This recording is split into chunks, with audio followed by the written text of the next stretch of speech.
Good evening, good afternoon, good morning to everyone who have joined us today for this session on Oxygen by APIX. My name is Manish Diwaan.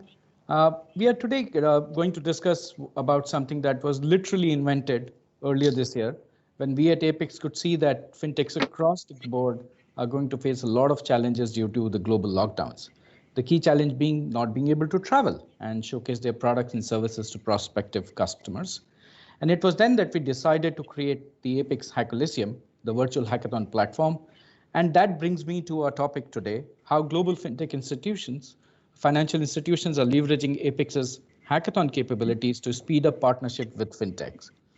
And with us today, we have three people who know a thing or two, or maybe a lot, about partnerships, financial institutions, fintechs, and of course, APIX. With us today, perhaps one of the most prolific users and supporters of what APIX does is Magdalene, Head of Innovation for Prudential Singapore, a Skills Future Fellow, and a game designer. We also with us have today Adam Levine, who's joining us from New York. Good morning to you, Adam. Adam is the co-head of digital partnerships at BNY Mellon, who are also a member of AFIN's Strategic Advisory Council. And finally, the man who needs little introduction in the fintech circle, at least in Singapore and in Asia, is Hock. Longish introduction here for Hock, President Singapore FinTech Association, Co-Chairman Blockchain Association of Singapore, CEO Switch Innovate, and also sits on the AFIN Advisory Council to guide us on all things fintech. Thank you everyone for taking the time out today from your schedule and joining us. Before we go into the hackathons, I would like to start by asking our financial institutions expert, Meg and Adam. We can start with Meg perhaps. How does Prudential value looking externally for innovative solution? What approach do you take in seeking potential fintechs to work with? Well, thanks for having me here, first of all, Manish. Really happy to be working with AFIN. One of the ways we sort of look for solutions is really through partnerships, right? Like what we're having here. We believe in sourcing for solutions through our partners. We also source for solutions internally within Prudential. And we actually find that the best solutions come as a result of both internal and external contributions, right? So either it's by scoping the opportunity statements really well and then bringing them out in an open innovation sort of competition or hackathon that gives good results. And one of the favorite things that we like to do also is, after having these open innovation competitions, to not just stop there, but to really work with the teams that have shown promise, bring in our internal teams to work very closely with them, side by side, and that's where the magic happens. Thanks, Mike. What about you, Adam?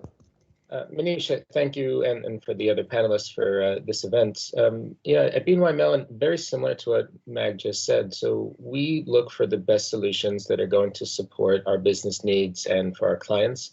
Many times that comes from some of the ideas we have internally, but we are consistently looking for the best idea, and that means looking at what emerging technology companies are working on. From those early stage companies to those that are much more developed, we're looking for not just a quick plug and play, but also where they have a capability that could complement some of the technology and innovation we're working on within BNY, and really look for the best solution. And we use the metaphor similar to the name of the event. We think of innovation externally as the oxygen for the bank, looking for new ideas that whether we accept those ideas or they just spur some new ones, we're consistently looking for that great idea, and without looking to fintechs, we would not be as far along as we are right now. That's great. Over to you, Hock, since you are closer to the fintech community, just try and help us understand and navigate through this very important question. What challenges do fintechs experience when approaching a global financial service provider like a Prudential or a BNY Mellon? Okay, I think the very first challenge is finding the right decision maker in that big organization. And it's especially challenging for bigger financial institutions like Prudential and BNY, because you could be seeing people holding head of innovation and there are multiple. So who is the one that has the decision-making power right? And then some of them, they have regional IT officers that make decision. So the local office might not have the influence to do anything at all.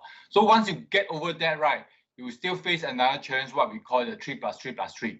What it means is that it takes you 3 months to convince the business unit that your solution is the best for them. Then you spend another 3 months with the IT that your solution can integrate with them. Then you spend another 3 months or more with our compliance and procurement. So it's a very long process, and many of them would have to pray that their fundings are still there after the 9 months of ordeal in dealing with them. So that has always been one of the key challenges until things like APIX happen that potentially over the medium to longer term can help to solve this, especially for the smaller size. It's especially helpful for the smaller size startup which don't have a lot of funding, especially important now because currently funding is very challenging, especially for the pre-seed round, because investors now are very concerned about the future prospects. While things are brightening up, they will rather focus on protecting their existing portfolio of company. And we are already talking about a K-shaped recovery, right? Whereby those who are doing well are doing better now because they are now getting the bulk of the funding. Those who are small are not getting any funding at all. So they are on the downward slope. Yeah. No, thanks for that, Hock, because even at APIX, our research tells us that it takes anywhere between 6 to 12 months before FinTech can actually graduate from paper pushing and trying to do these demos and meetings before they can actually secure a POC exercise. And this is just a POC exercise. It's not yet productionizing it, right? And also another learning for at least the viewers who are with us today, Adam and Magdalene are the guys that you can connect in case of Prudential and BNY Mellon. Just on the point that Hock was mentioning as to people get lost as to which guy to talk to, right? So no, thanks for that. Back to you, Adam and Meg. And I have a series of questions that I would like your views on.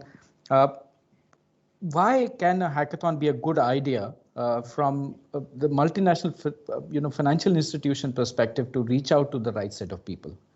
Any one of you, please.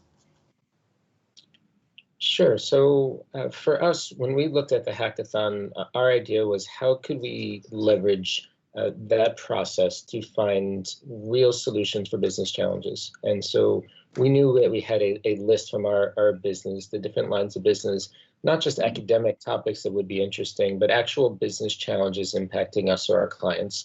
And then we had to go and find those right solutions.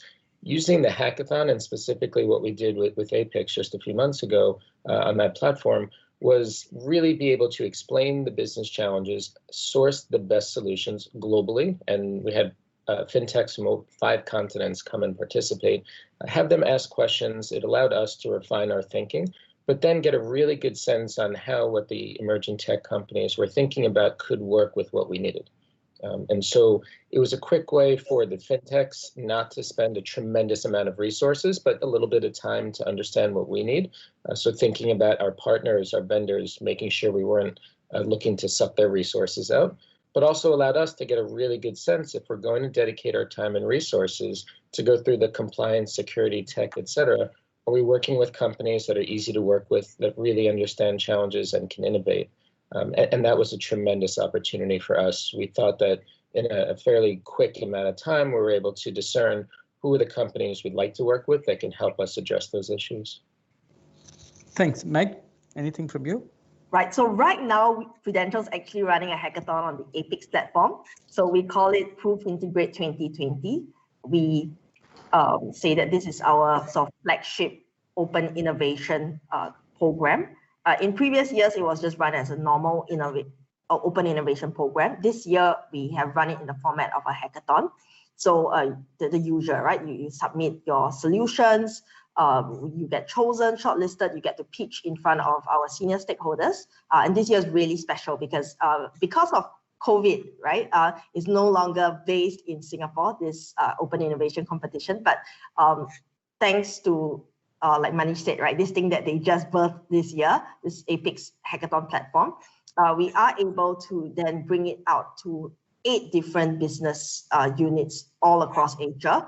Our global office, our regional office is participating as well. Really, really exciting stuff, right?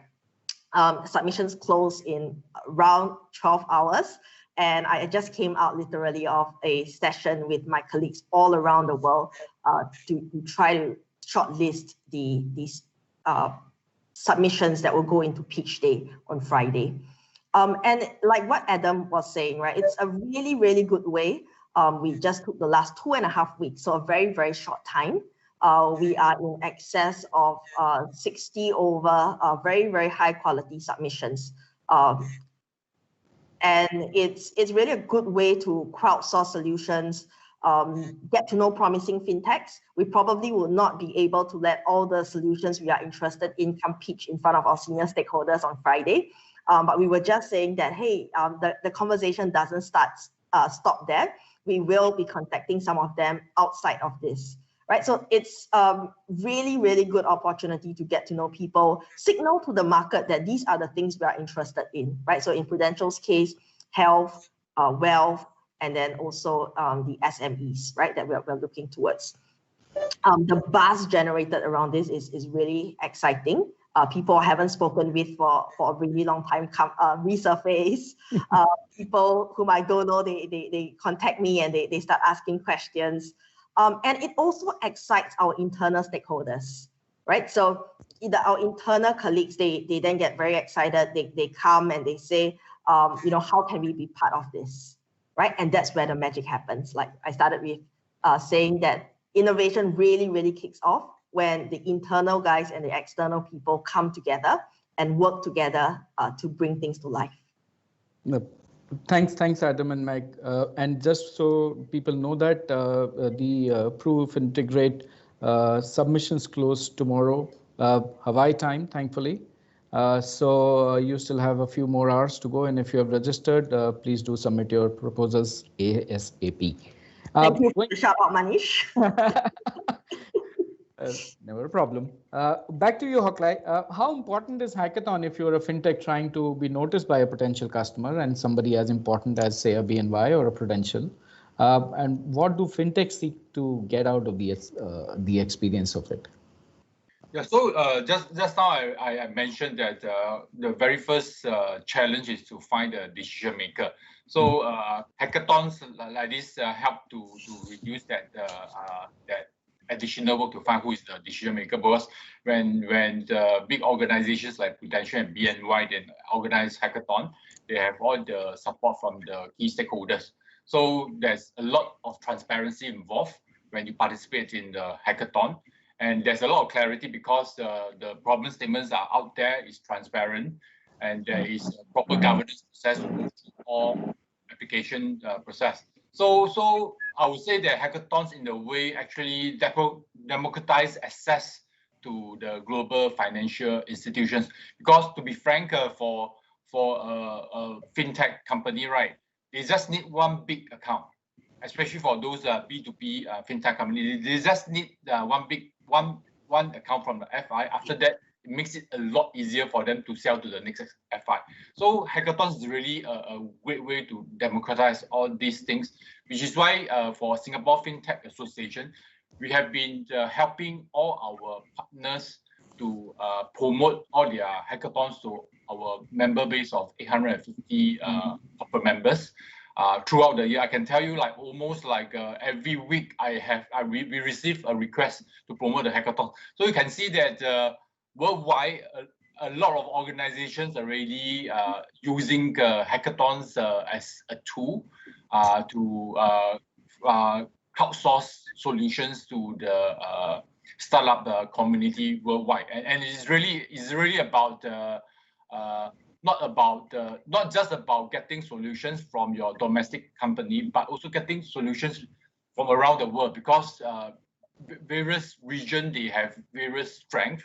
So you can really get a very rich set of solutions coming from the various kinds of fintech companies. So hackathons are great for the fintech company, especially the the newer ones, because they need that account that the platform, the hackathon platform, to get into the financial institutions.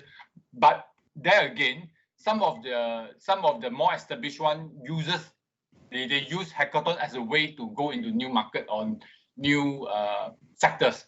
Let's say you used to do chatbot for banks, right? So you can use the Proof Integrate hackathon to get into insurance companies. So I think hackathons is a great way, a great equalizer, democratize access to financial institutions. Thanks. And on that note, I just wanted to say thank you to Hock also. So we did reach out to Hock to promote it to Singapore FinTechs. And I'd just like to echo your point, right? I think both you and Adam made that point as well about the global reach. We literally have submissions from as far away as Africa. Very, very interesting stuff. No, that's great. And coming back to Adam and Meg, what do you seek to get out of the experience of conducting a hackathon, and especially a virtual hackathon where you are far away? I mean, it's not the traditional hackathon that we are also used to, right? It's not happening in front of you and in a closed environment on a 24-hour scale or something like that. Yeah, so maybe I'll go first. I think it's really about understanding what's out there in the market, right? Whether you go with the solution or not. It's about just getting a sense of what other people are doing, what the possibilities are, and then that helps to shape our strategy and our approach to fintech, health tech, digitalization, and so on. We also use this as an internal training opportunity to help our colleagues understand how to better work with external stakeholders. So I think Hock mentioned it earlier as well. From the fintech point of view, it's a great opportunity to sort of equalize, get to know the people internally, right? From our perspective, in a financial institution, it's still a relatively new idea that, look, if you want to do something, you work with somebody externally, not just as a vendor, but as a partner, right? So increasingly, we are getting the hang of it, but that started out as a really, really foreign idea, really, right? Because we are very big on confidentiality, secrecy. We have these like magic sauce that we're not going to share with anybody else. But you're not going to get very good solutions if you have that sort of mindset, right? So we progressively are getting better at figuring out what we can share. There are some things, of course, that will forever remain out of bounds, but how can we also sort of give people an idea of the direction that we're heading in, so that it's just all around more meaningful when we go out there and say, okay, these are our plans, these are the sort of solutions we are looking for. It might even be that we can't tell you these things, but that's the general direction we are going in. And to the extent that we can do that well, to the extent that we can really make open innovation something real, that's when, like I said earlier, the magic really happens, right? So it's really an opportunity for us to train our people internally as well on how to do that, right? And it won't be done like immediately. It's a process. And that's why hackathons are great, because everybody knows that these are the steps you have to go through. So everybody has signed up to it, and we sort of go through the paces and get trained and get better at it. Thank you. Adam? Yeah, so I would say we have a lot of similar views to what Mag just set out. I would go back to what Hock said earlier, and that 3-3-3 idea is interesting. I haven't heard it said like that, but I could see it being more like 1-3-12 in terms of how long it takes. And that's not a good thing, right? And the perspective from the BNY Mellon view is we have a responsibility not just to our shareholders, our clients, and our colleagues, but also to these vendors and partners to do business the right way. And so we're consistently looking for ways to get to that yes/no decision-making very quickly, right? There is a lengthy diligence process, and for many of really important security, compliance, et cetera, reasons that we can't avoid. But getting to that decision-making process as quickly as possible is absolutely critical. And we've gone through some steps, accelerating that decision-making point, quicker onboarding for POCs as a great way for us to make sure that we're a good partner, and that when fintechs think about typical banks and financial institutions, that they know we're very conscious about how we partner and how we work with others. Taking that a step further, for a hackathon, we then can find a way to have a very targeted, focused way of understanding, okay, we're not doing something academic, we're doing something that's a practical, real issue. We're going to have a very transparent way, as both panelists have said, in terms of what we're trying to achieve, what the steps are, what good or bad looks like, and then make it in a more democratized fashion of everyone, wherever you're located, has that chance to really prove the quality of your work. And that virtual component allows us to get the best solutions regardless where they're physically located. It's not as much fun as at times as being shoulder to shoulder with competitors or the companies you're working with. And I think many of us miss that personal interaction. That's not quite the same when it's virtual. But if we think about the business purpose of let's address a business challenge and all of us get a chance to prove how strong our solutions are, there's a lot of advantages to doing a virtual hackathon. And for us, our responsibility is not just providing what the business challenge is, but getting to that point of understanding who that potential partner could be. And then from there, there's the commercial negotiations and the full diligence process.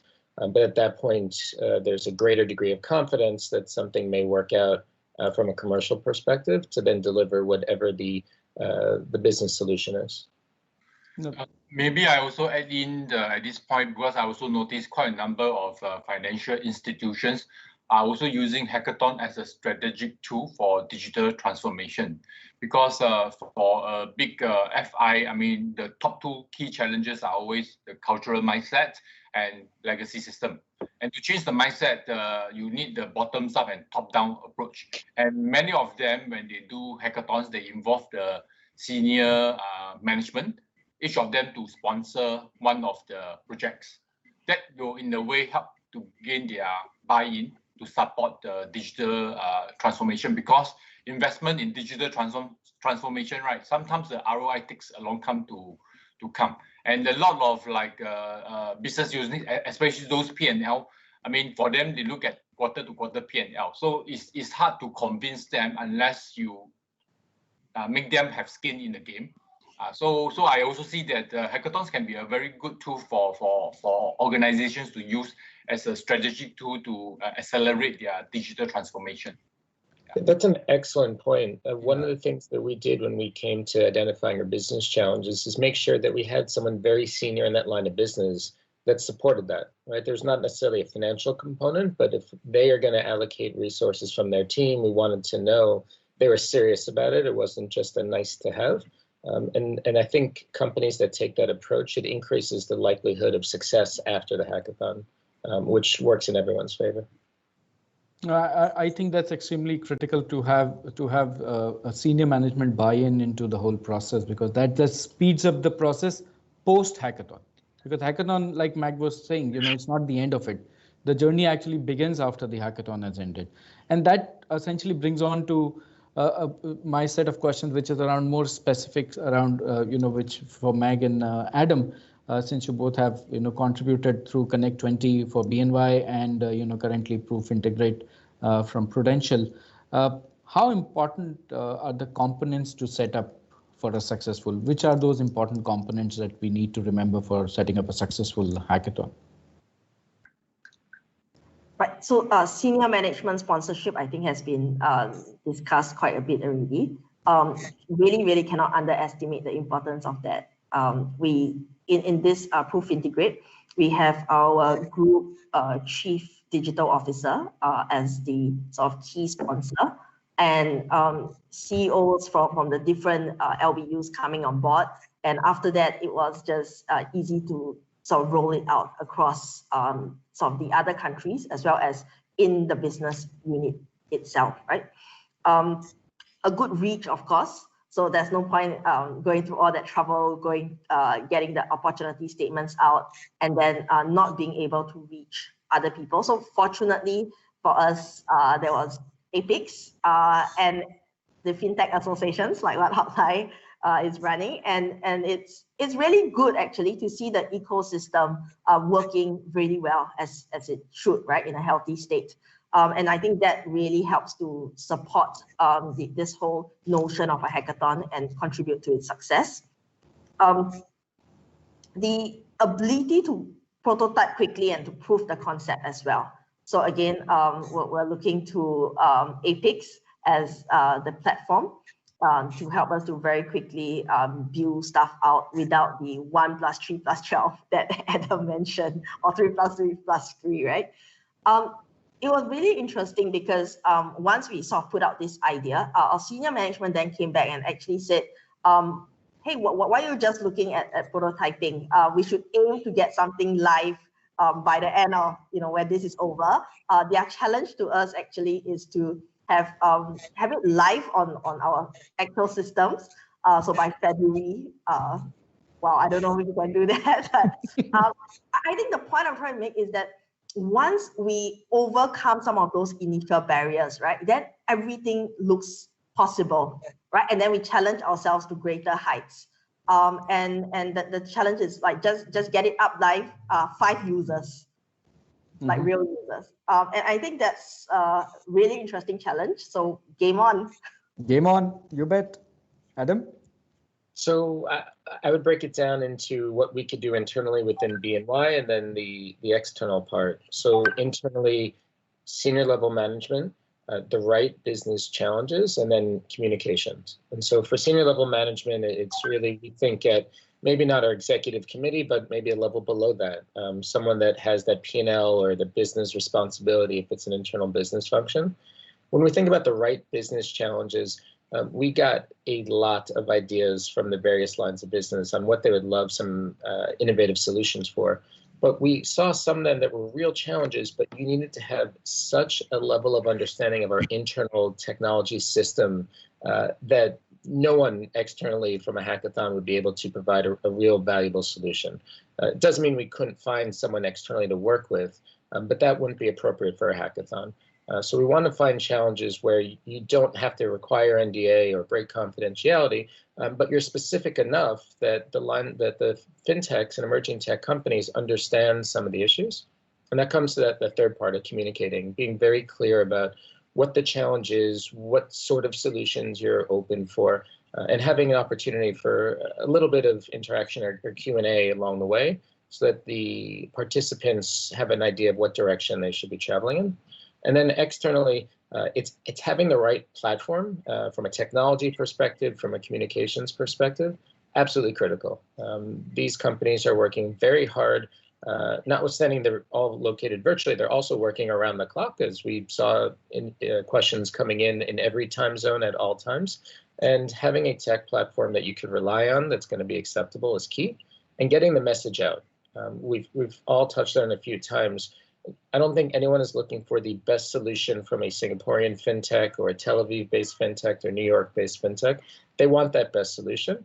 They're thrilled if it comes from their neighbor, but they want to make sure that the message is out to the right emerging tech centers, those innovation centers globally, that then can come. And you want that sharpest idea coming out. So having the platform that people believe in, that have those right connections globally, is absolutely critical. And so a lot of that, we were lucky with the partner here. A lot of that was understanding and making sure we're well prepared before we went out to the market. Again, thinking about how we get the message right to those we want to partner with. No, absolutely. I cannot stress upon the fact, the importance of both senior management buy-in, as well as, getting the message across to the right set of solution providers that probably, come around. And between the two of you, how do you determine if the hackathon was successful? Is it the product that went live, or is it at least you got these many proposals and some great ideas for future? So we had a few different ways to measure. And so one of that was just from the qualitative to the real quantitative. The qualitative is buzz, excitement internally and externally. And the more quantitative is, we had, in our case, 3 business challenges we were looking to solve. Did we solve them, right? Did we plug in the gap? I can tell you qualitatively, we had one senior MD midway through the hackathon saying, if nothing comes out of this, this was a success, because our name is out there, we're learning about new ideas, and his colleagues were energized. That was great. That was not at all where we were willing to stop. But getting that feedback halfway through felt really good, a good check, but we were going to keep going. Ultimately, for us, we're now having more advanced conversations with the winners that we selected. I'd like to see 100% success of 3 business challenges, 3 partners that we can eventually plug into. Great. Meg? Yep, I think it's about finding good people. So if we have managed to find good teams, whether or not we manage to work with them this time, right? Because sometimes it just might be timing, it might be some commercial factors at play, it might be, their solutions might not be so relevant to this current challenge that we're doing, right? Many reasons. But we find that if we've identified good teams with good expertise, these will be people we do want to keep in touch with. And as the business grows, as our innovation ambitions expand, we would certainly be in touch to explore new possibilities with them, right? So that's one. The other one is really about learning. So the question is, have we learned anything from this, right? So it's the whole idea of you need to fail a certain number of times, right? Usually a very big number before you get to a good place. In very rare occasions, you're just fortunate the first guy you speak to in this area works out, but very, very rare. So I think from a hackathon, if we go in and we start learning things about the solutions out there, and also importantly, learning things about ourselves, right? The risk appetite we have, the willingness to try out, something new. We all are, right? That's why we're doing the hackathon, but to what extent? Because we also do have a traditional hat. Yeah. So just understanding ourselves, understanding the context, the market, I think that just overall puts us in a very good position as well. And I think if, like what Adam said, that buzz creates more momentum and energy for innovation in the medium term, in the long term, then it's certainly something that's really worth doing already, just in and of itself. No, I think that's very critical, the whole learning process that it brings, and check your own internal systems and processes of where things are right now. Back to you, Hock, as one of my final questions. Do you see a fundamental shift in the way financial institutions and fintech collaborate, not necessarily due to the current pandemic situation that all of us are in, but because organizations like, say, for example, BNY and Prudential here are more open and willing to come forward and work with a great product and a great team, even though they may be small? Yeah, I think it's very heartening to hear from Magdalene and Adam talking about they are not really at least the senior management is aware that the hackathon might not necessarily result in a great ROI, as in the quantitative part, but more from the qualitative perspective, that get the positive branding, that the company is willing to experiment, that in a way enhance the attractiveness of you to hire talent into your company. I think that in a way is already very good, because to be frank, it will be rare that the very first few innovation you try will result in a big shift in your sales and things like this. But the other thing I want to touch about is that, especially in Singapore's perspective, because 80% of our fintech companies are B2B for obvious reasons, because Singapore is an international financial center. We have more than 200 banks, for example, and then we have more than 7,000 MNCs. So a lot of our fintech companies naturally will gear towards B2B offering. But when you are doing B2B, one thing that they might not be that aware is that many of these companies, they have very high regulatory requirements to meet, especially those related to technology risk, related to cybersecurity. Yeah, because for example, the financial services industry is one of the highest regulated industry. So a lot of this fintech, they might not be that proficient in terms of understanding all these regulatory requirements. So which is why in June this year, working together with PwC Singapore, SFA actually came up with compliance readiness framework. Basically, we specify the minimum requirement to meet in terms of technology risk, in terms of cyber hygiene, and then we created a digital self-assessment tool so that our members can go in and then have a good assessment of where are their gaps in terms of understanding and complying to these regulatory requirements. And then we created a number of workshops so that they know where they can seek help to close those gaps. That in a way will make them more effective and proficient when they're working with all these financial institutions. But the other two things I want to touch on is because previously I used to work in the FI. I think what they have created, I think, is quite innovative also.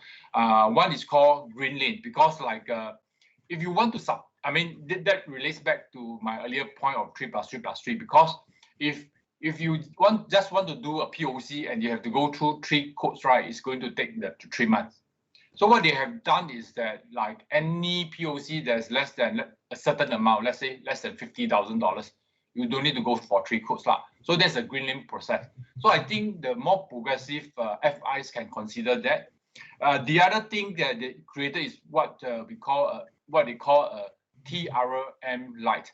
Basically, TRM means technology risk management, which is a regulatory requirement by MAS for financial institutions operating in Singapore. So Lite means as in like if you want to subject that pilot to a full TRM, it's going to be very costly. It's going to take a long time. So it's almost like a corporate sandbox that you do it as a pilot. You set a limit in terms of the number of customers you will do during this pilot. You might not need full integration, let's say straight through processing.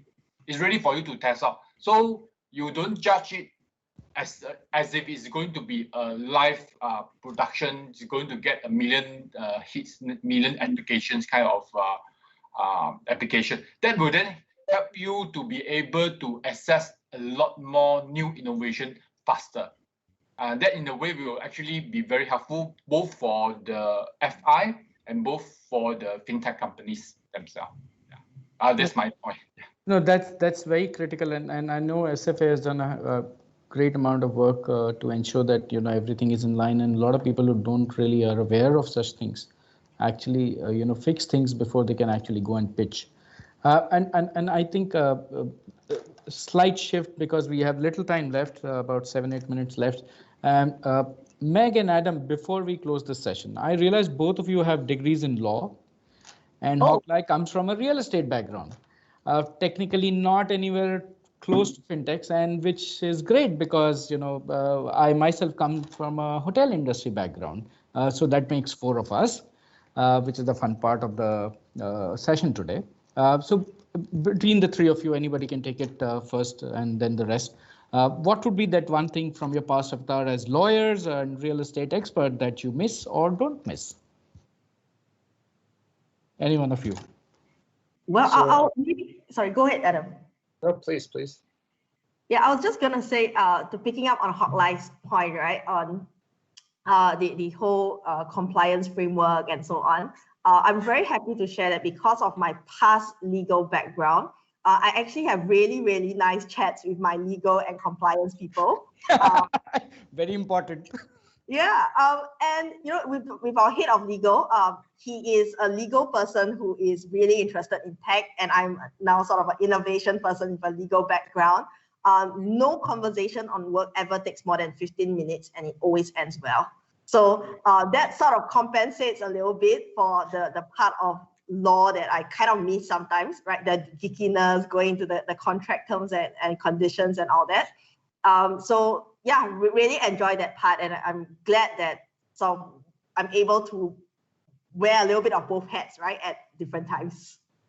That's great. Adam? Maybe I can expand a little bit on that, since I used to wear a corporate hat, because a lot of regulations are drafted in a way that is broad so that it can apply to many situations. But then a lot of compliance officer might then take a very strict interpretation of that. That would mean no innovation will ever happen. Yeah. So I think it's good to get very progressive extensive compliance officers that understand all these challenges and then be so on the innovation journey of the whole company. Yeah. Yes. Adam? So I would say I had my Buddha moment of enlightenment early on in my career as a lawyer, that was not the path I wanted to continue. So while I don't miss practicing law, I very much enjoy, similar to Mag, having those detailed conversations with the legal team. But then I get to say, great, when can you turn the documents for me? And that is very satisfying. But I also make sure that always treat the lawyers really well, because most people don't, and without them, you're not going anywhere. And they're usually the ones that can find those creative solutions when it feels like you're at a crossroads. So thanks for that, guys. I think we only have time for about this much. And do we have any questions from the audience?